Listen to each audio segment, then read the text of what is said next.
Hey Encino, looking for low prices on grocery favorites? Find them at your refreshed Amazon Fresh grocery store. Save big with new deals updated every week in our circular. Visit your refreshed Amazon Fresh grocery store on Ventura Boulevard. Blog Talk Radio. Blog Talk Radio.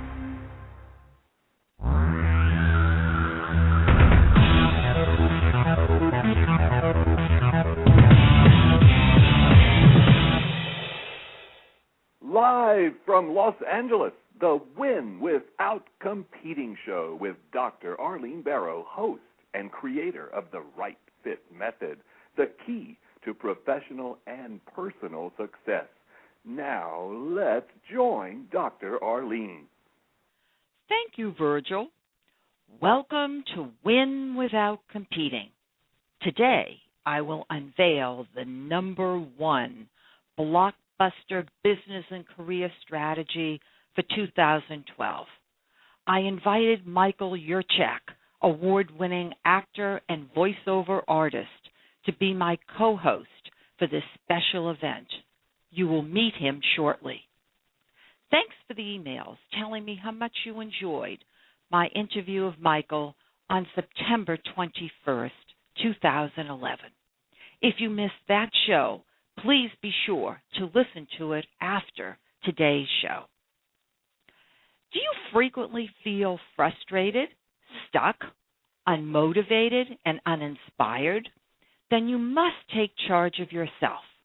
That means you need to think and act differently. Here's how. I want you to cultivate your curiosity. To do that, you must become a divergent thinker. You need to figure out many strategies to resolve a challenging situation. For example, if you're suddenly unemployed and you blast your resume from Burbank to Bombay and wait for a job to land on your desk, you are thinking convergently. To succeed in your job search or growing your business, you must have a toolbox filled with an array of strategies. You will need to figure out the strategies to put into your toolbox. Then, put your curiosity to work. Test your strategies. Figure out which strategies are effective for you. Michael and I will share stories from our own life experiences to show you how thinking divergently can propel you to success. It's easier than you think. It gives me great pleasure to introduce my co-host today, Michael Yurchak. Thank you so much. It's a great pleasure to be here, Dr. Arlene. It's a great pleasure to have you join me. I'm eager to share my Israeli adventure with you. Have you ever been to Israel, Michael? I have not been to Israel, but I can't wait to hear your story. All right, listen to this. When I was with the National Cancer Institute, National Institutes of Health, I was about to become unemployed. I was on a contractual basis, and my 4 years were about up. And I decided to think divergently. I contacted Ben Gurion University in Israel, and lo and behold, I negotiated a 1-year contract to become a visiting associate professor. As part of that agreement, they incorporated a housing arrangement. Little did I know what it would be like. When I got there, I took a look and said to myself, I cannot live in this place for a year. Having examined the blood-stained sheets, because I was in housing that was really reserved for residents, and the quarters were not good. Let's put it like that. So I looked around and I found a terrific condo in Beersheba and contacted the physician who owned it. He was going abroad to the U.S., actually, to the National Institutes of Health, told him that I was interested in renting it. What do you think happened next, Michael, in terms of what they wanted for a security deposit? You know, in this country, we're doing first, last, and another month, correct? That sounds reasonable. Right. Well, they didn't think that was so reasonable initially. They wanted $10,000 as a security deposit. That's crazy. Isn't it crazy? $10,000. So this is what happened next. And a co-signer. Now, who was going to co-sign for me? That didn't make any sense at all. So this is what I decided to do. They made a whole list of all the belongings in the apartment because they were leaving it furnished, and that's, of course, what I had needed, including their gigantic television set. And so what I did was, next to each item, you know, like you have a multiple choice test, and you put all these different choices. Well, I thought I saw a vision in my head of either chipped, broken, damaged, non-usable. I had all these choices that came up in my head, and next to each item, I wrote something down. Then, of course, what do you think happened next? I, of course, needed an attorney. In Israel, to negotiate this kind of thing, you need an attorney. So we met, the physician, the attorney, and we all got together, and then the physician said, I'm so embarrassed.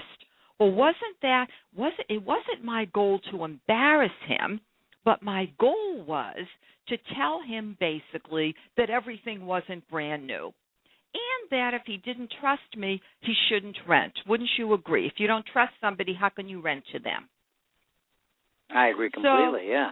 Yeah. I mean, after all, did he really believe, and I asked him, that I would move everything out of the apartment? Well, of course I wasn't going to do that. So basically, we did the 3 months, and we finalized the agreement. And to do that, I had to have the lease translated from Hebrew to English, which cost me $250. And so basically, through divergent thinking, which was finding something wrong with everything in the apartment, I was able to rent the apartment. So now, I'm eager to hear your story. I know that when we talked before the show, you have a terrific story of how you moved to New York City, and it involved James Lipton's Actors Studio. Tell me about that.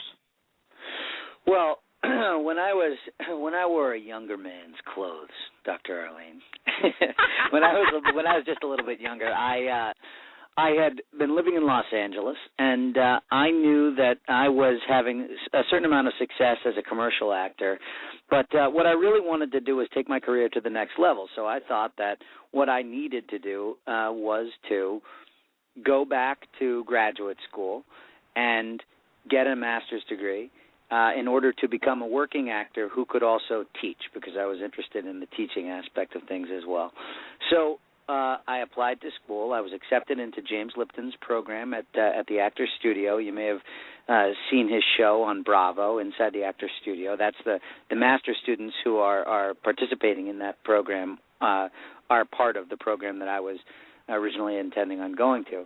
So my wife and I moved back to New York, and I was all set to get started. And about 2 weeks before the program began, I was offered a job in a movie, which was shooting for 6 weeks in Mexico. And I basically had 48 hours to make a choice. The people at school told me that was unacceptable. I couldn't miss 4 weeks of school and join the program late. And the people in the film told me I either had to take it or leave it.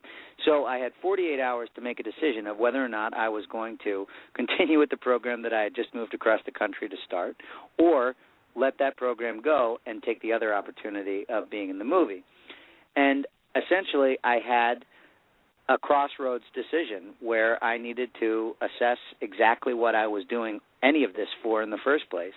And I looked at the options, and I looked at why I was doing it, and what I came up with was I wanted to be a working actor who could also teach, and this was an opportunity to be a working actor.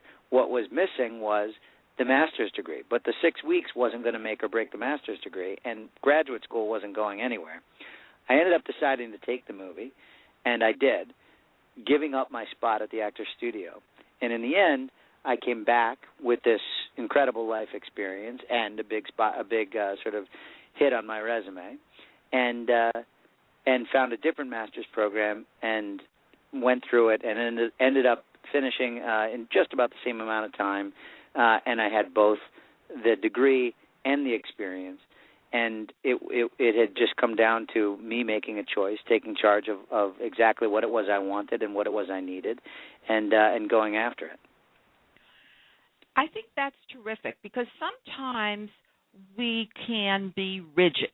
In other words, you could have said, well, it's really a wonderful thing that I've been accepted to this prestigious program. How can I lose out on that? But instead, you reevaluated things, you thought divergently, and then you came to what you determined would be the right decision. So if you had to do it over again, you would do the same thing, correct, Michael? I think absolutely I would. And, you know, the truth is I don't think I would have been entirely wrong doing either. There were certainly, you know, points in both in the pro and con column for each of the decisions, and of course, when I was making the decision, I thought about all the positives and negatives for each of the choices. But absolutely, I don't regret it at all, and I'm glad that I went that way. And the truth is that having done the film has led to multiple other opportunities, including working on 3 subsequent films with the same production company, and the new graduate program that I enrolled in also sort of launched this new side of my career, which has involved educational opportunities and working with some of the top theater companies in the country. So I landed on my feet, and that was and it's worked out well. And I think it felt at the time like an extremely scary and difficult decision, and yet at the same time, I knew that it was my decision, and it was something that needed to satisfy all of the things that not only that I needed, but that I wanted. You know, it was what suited me best and what suited the sort of the plan I had in my mind for myself at the time, and that really gave me a lot of power in terms of what I thought and the confidence I had in making the choice. Well, that's good. So it built up your confidence. It gave you the feeling that you were in charge, that even though you had been accepted, something else came up which you decided you needed to do. So that's very good, because quite often people are hesitant to change their mind because they might think, well, gee, this is taking a risk. I know I can't go back here. What am I going to do next? So you took the risk and you were successful.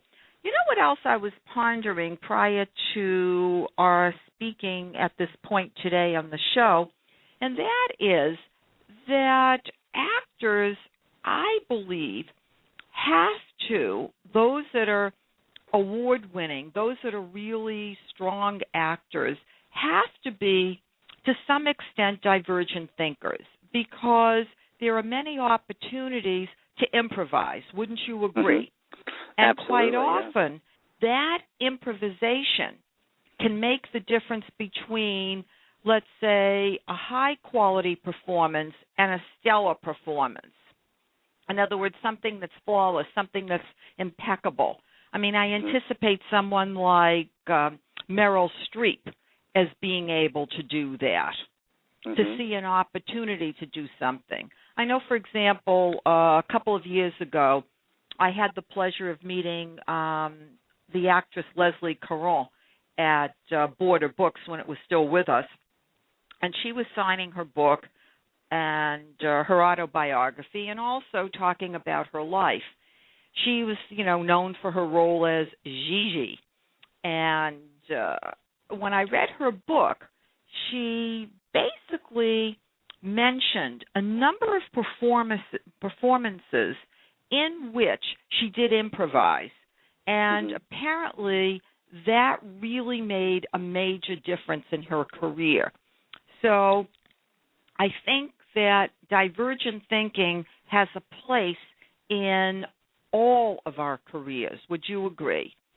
Absolutely, and I think that it shows up, whether you're talking about acting or a job interview or a speaking engagement or anything where life is happening in real time, which is essentially every situation. The ability to think on one's feet and improvise is an unbelievable asset, and it involves it's what's necessary for it is a confidence in your own preparation to the point of being in the moment, right? So whether to take acting as the example, just because we brought it up, and that's what I have most experience in, when you prepare for an audition, you have your own decisions that you have to make. You make certain choices. You decide, what your character's motivation is, what you think the character is getting at, where you feel like he's been, where you feel like he's going, what you feel like the relationship is with the other person in the scene, and what you want from that person. And you go into the audition and you play that. However, what you need to be willing to do is let go of all of that if the director or the casting person in the room asks you to try something different, because nothing hurts you more than having the director or casting associate tell you to do something different, ask you to make an adjustment, and you're so married to what you've prepared that you just give them the same performance all over again. Because what that shows them is that you are perfectly able to perform exactly what you've rehearsed, but that you aren't able to think on your feet. And similarly, when you prepare for a job interview or a speaking engagement, if you are stuck to the script, as it were, in your head or on the actual page, and you're unable to acknowledge what is actually happening in the moment, people, in the worst case scenario, people see it as false. And people understand that you're not actually responding to the environment around you, and that can be a letdown. However, just showing a glimmer of the ability to do that, I think, is an incredible asset and really excites people, because we all know what it's like to see someone up on a stage giving a speech, and someone in the audience, laughs, or a baby cries, or someone enters or exits the room at an untimely, in an untimely way, and the speaker responds honestly to the moment. It brings the house down. It gets a laugh. It impresses us in a way that is only available if you actually are kind of aware of exactly what's going on right then, and all that is improvisation. So let's go further, Michael. I have other stories to share with you here, and I know you have them as well. Let's talk about our experiences with planes. I want to tell you what happened when I was going from JFK to Toledo, Ohio, to meet with the dean of the medical school. There was a snowstorm, and there I was, stranded in the middle of Ohio, several hundred miles away from Toledo. The airport personnel said we would be spending the night in the airport. I thought to myself, I don't want to spend the night in the airport. I have an early morning meeting with the dean of the medical school, and I need to move here. So I went up to the desk. There were a small number of people, maybe about a dozen, and I said in a very simple way, we really could get to Toledo tonight if you could bring a small plane. Well, first they kind of looked at me, and then, lo and behold, within about 15 or 20 minutes, they did manage to find a small plane. We all boarded it, and when we got into Toledo, it was so late that they had to keep the airport open for us to land, and we were in the midst of a snowstorm. So it was like 2 o'clock in the morning. Can you imagine this? I can't. Yeah. So, I mean, it was quite a little experience. So, again, thinking about a solution, not accepting the status quo, and lo and behold, it worked. Even if it hadn't worked, I would have given it my all, correct? I mean, every time it doesn't always work, but it worked, and everybody was happy and kind of patted me on the back, thanking me for helping them, because everyone had meetings. I wasn't the only one having a meeting. And I know you have a wonderful plane story as well when you were traveling with your wife and your baby. So share that with us.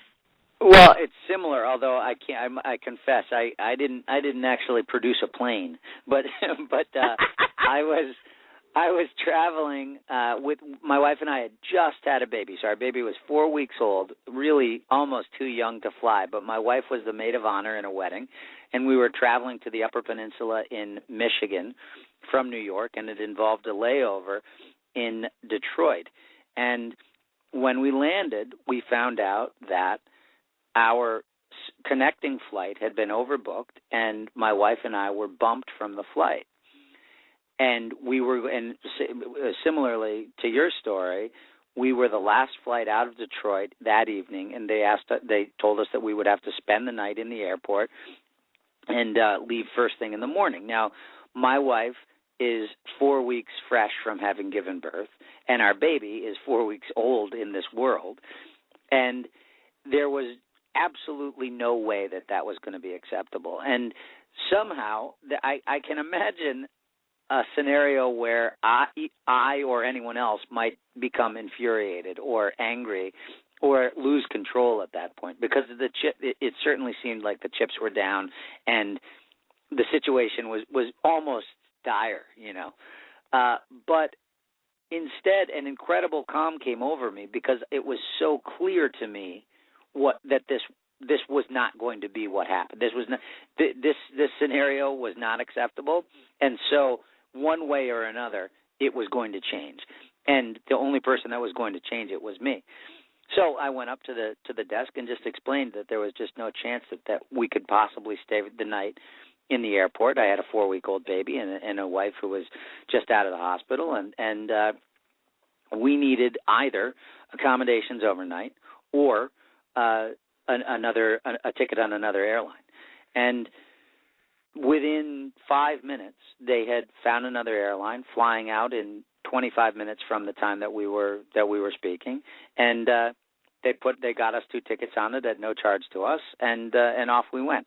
And it was just a matter of approaching the desk and asking for what I needed, and I got it. And it's exactly what happened to you. There comes a moment where you see what you need and you ask for it. And the worst case scenario is you don't get it. But I think more often than not, if you know what you need and you say it clearly, you've got a pretty good shot at it. Yeah. And also, too, I said it in a way that wasn't nasty. It was just with authority. That's all it was, taking charge. But I must tell you this other story, given that you love my plane story and I love yours. Listen to this. I was on a plane headed to Rome, with my husband at that time. And lo and behold, there was a bomb scare. And the plane landed in Boston. We were on our way to New York to then pick up the plane, to Rome. And what happened next was, when we landed, it was the middle of the night, and they left the lights on, and everybody was up, and they didn't serve any food. It was a very unpleasant experience. Finally, the morning came. And they announced that we were going to go to New York to pick up food. Well, I thought to myself, why do we have to go to New York to pick up food? The Logan Airport in Boston, given that I grew up in Brookline, Massachusetts, I knew that airport well, could certainly provide food.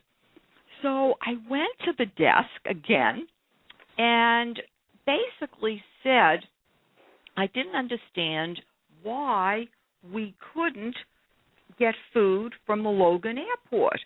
And while I was asking that question, I quietly asked for everyone's attention and asked for people to show their hands as to whether they wanted to go directly to Rome, which was possible.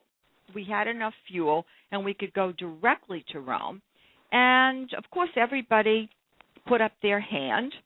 And lo and behold, it didn't take too much time before they announced we would go to Rome, only we'd have sandwiches and not hot food.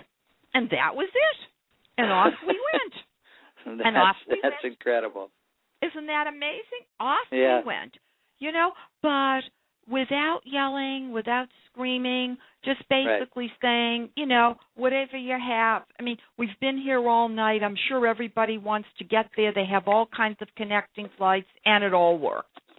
Right. So, and it's really amazing how you can succeed if you're willing to think divergently, if you're willing to come up with different strategies.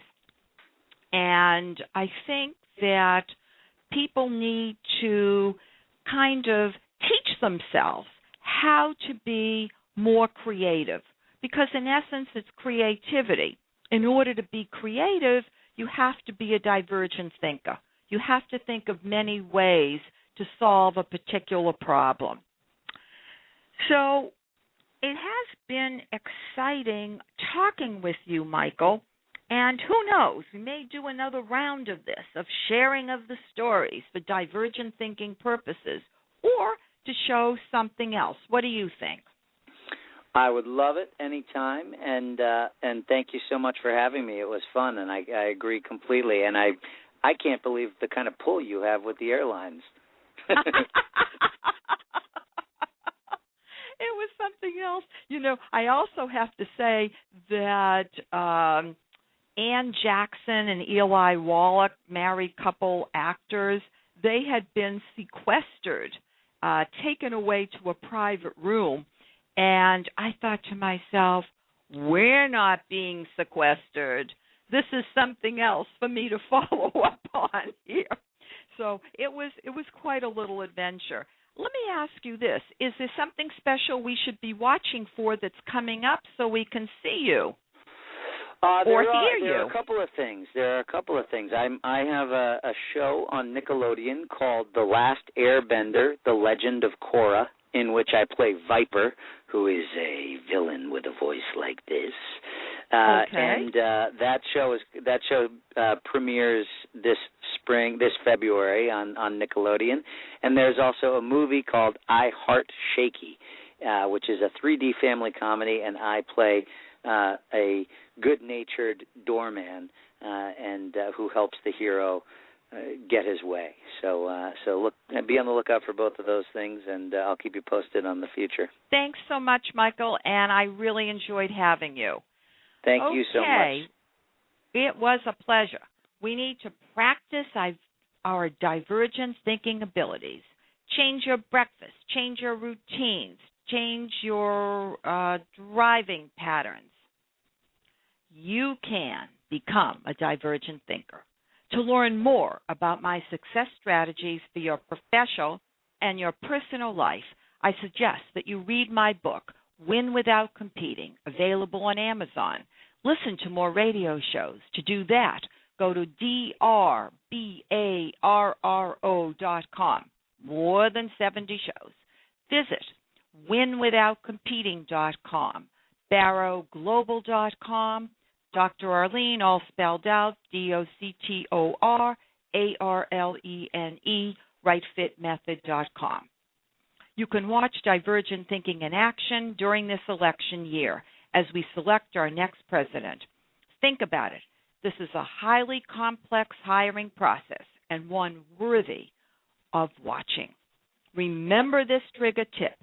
Rigidity is the enemy of creativity. Think divergently. Goodbye for now, Dr. Arlene.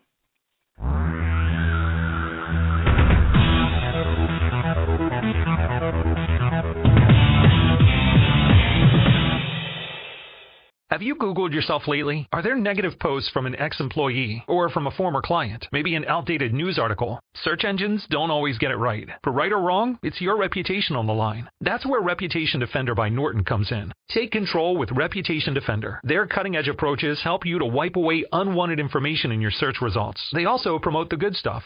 You can start by getting your free Reputation report card at reputationdefender.com or call 800-811-4975 to speak to an expert. Around the clock, air conditioning and heating coupled with cutting-edge equipment from Lennox means you can achieve perfect air each season. Learn more about special savings opportunities and federal tax credits by calling 818-506-4400 or 310-274-5525 or visit us online at aroundtheclock.com.